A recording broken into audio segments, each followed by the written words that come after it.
Mesdames, Mesdemoiselles et Messieurs, nous sommes très heureux de vous retrouver pour cet autre rendez-vous informatif.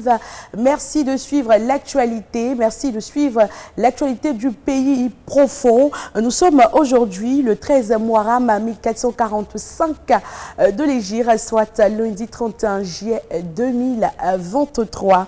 C'est la période des vacances scolaires, mais les élèves et étudiants n'ont pas rangé les cahiers et les stylos. Plus de 800 d'entre eux, membres et sympathisants de l'AEMC, séjournent depuis ce samedi à Kong, dans le nord-est ivoirien, où ils prennent part à la 34e édition du séminaire national de formation islamique Sénafoi. En toile de fond, investissement dans le capital humain en Côte d'Ivoire, contribution de l'AEMC. La cérémonie d'ouverture s'est tenue hier en présence des autorités administratives et religieuses de la circonscription. Suivons la précision de notre envoyé spécial, Yacoub Akoni.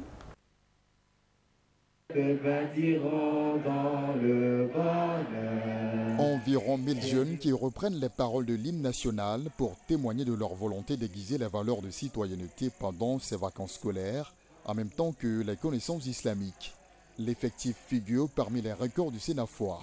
À travers cette édition, l'AEMC veut apporter sa contribution aux réflexions sur l'investissement dans le capital humain en Côte d'Ivoire. Notre vision est de nous inscrire dans la dynamique de l'État de Côte d'Ivoire, qui est de contribuer à l'émergence d'un citoyen nouveau. Oui, ce citoyen nouveau, imbibé des valeurs d'excellence, de probité, de citoyenneté et d'esprit républicain. Soyez des élèves et des étudiants modèles, consciencieux et exemplaires.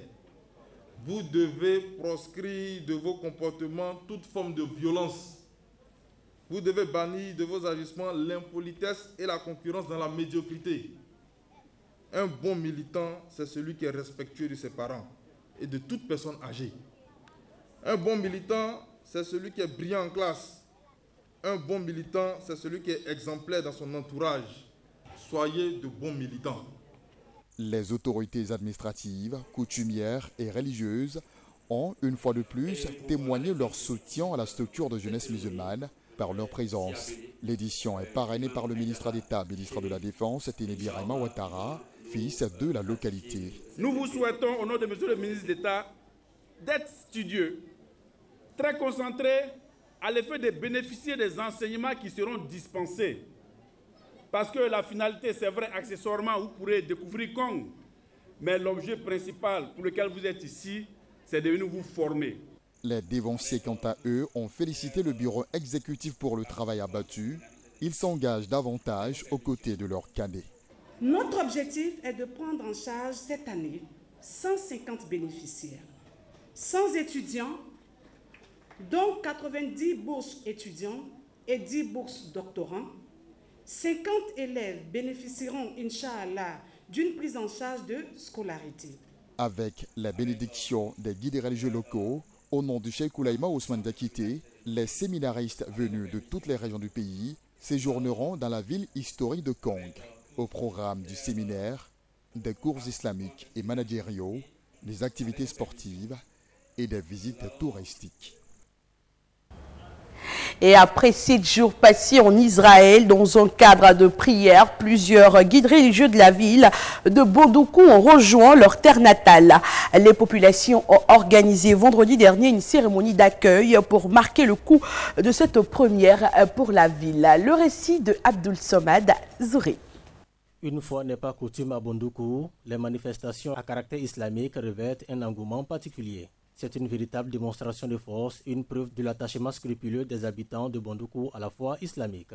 Ce bain de foule se justifie par le retour en grâce de certains dignitaires religieux de la ville. Après une excursion au Moyen-Orient, précisément en Israël, ces 4 leaders religieux sont accueillis en héros et dans une ferveur spirituelle des grands jours par les populations locales. Il s'agit d'El Hadj Ismaël Latif, grand imam de Bondoukou, l'imam Ahmed Koudous, Ouattara Kounadi, l'un des talibés, et l'imam Ali Ouattara de la mosquée Vamoussa Bamba de Yopougon qui effectue cet itinéraire pour la 2e fois.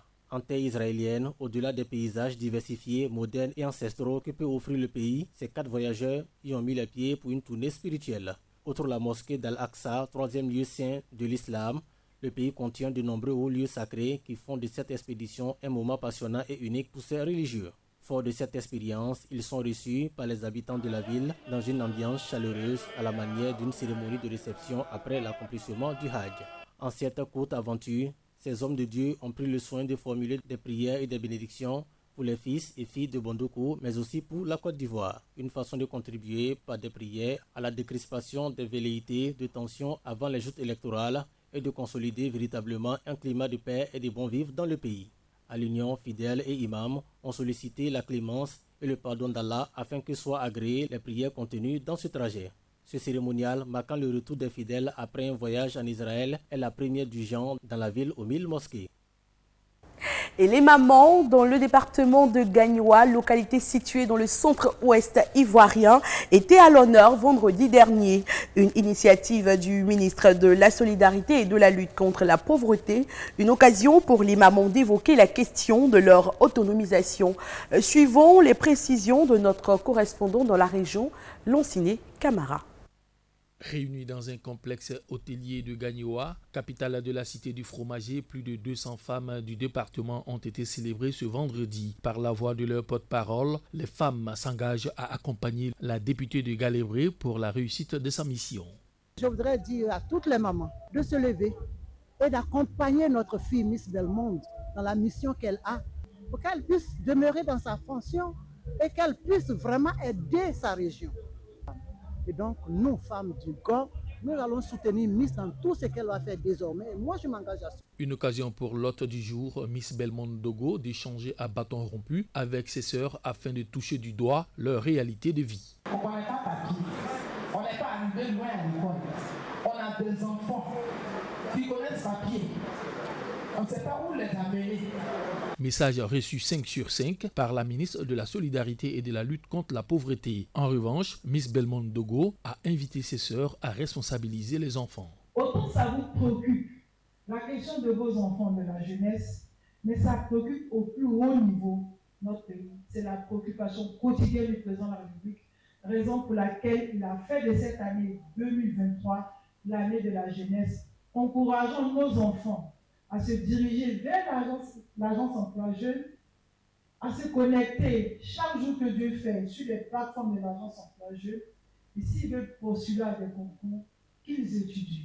Vous l'avez dit, on aide beaucoup les mamans, mais on aide aussi les jeunes, sauf que les jeunes, quand on finit de parler, il faut autre chose. Les mamans présentes ont reçu de nombreux cadeaux composés de plusieurs complets d'épargne. Des cadeaux offerts par la ministre de la Solidarité et de la lutte contre la pauvreté, fille de la région du Gord.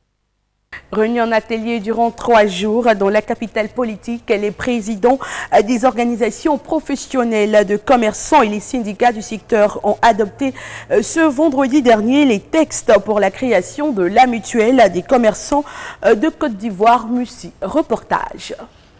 À l'ouverture de l'atelier de restitution et de validation des dispositifs opérationnels de création de la mutuelle des commerçants de Côte d'Ivoire, le ministre du Commerce, Souleymane Diarra-Souba, avait instruit les participants à s'engager pleinement. Et c'est ce qui a été fait. Les textes ont été discutés, des amendements apportés et à l'unanimité, les membres présents l'ont adopté par acclamation. C'est une grande satisfaction pour le président du comité scientifique d'élaboration des dispositifs qui, dans sa démarche, a pris en compte tous les secteurs du commerce intérieur. Cette mutuelle même en tant que telle est l'aboutissement de nombreux besoins de protection sociale des acteurs du commerce en Côte d'Ivoire. Depuis plus de 20 ans, les commerçants ont demandé auprès du gouvernement de disposer d'un dispositif de solidarité pour pouvoir leur permettre de faire face aux aléas socio-professionnels auxquels ils sont exposés quotidiennement. Et nous sommes venus à cet atelier parce que choisi par Monsieur le ministre Souleymane Diarra-Souba, nous nous sommes mis à sa disposition pour pouvoir transformer ce rêve en réalité, pour apporter donc aux commerçants et à leurs familles un bien-être social. Une motion de remerciement spécial a été adressée au ministre du Commerce pour son engagement en faveur du bien-être des commerçants. La joie qui anime l'ensemble des commerçants de Côte d'Ivoire à travers leurs représentants qui, au cours des travaux, ont montré leur détermination à la mise en œuvre de ce projet. Donc, nous avons recueilli, validé le rapport final qui va être soumis à l'attention du ministre Souleymane Dirasouba, qui bien entendu ne manquera pas d'en faire une communication au gouvernement. Et nous attendons effectivement pour les commerçants de Côte d'Ivoire la plus nécessaire que le gouvernement voudra bien mettre à leur disposition pour leur permettre de tenir dans des délais relativement rapprochés l'Assemblée générale constitutive de la mutuelle des commerçants de Côte d'Ivoire. Et voilà, c'est la fin de cette session d'information. Merci de nous avoir suivis.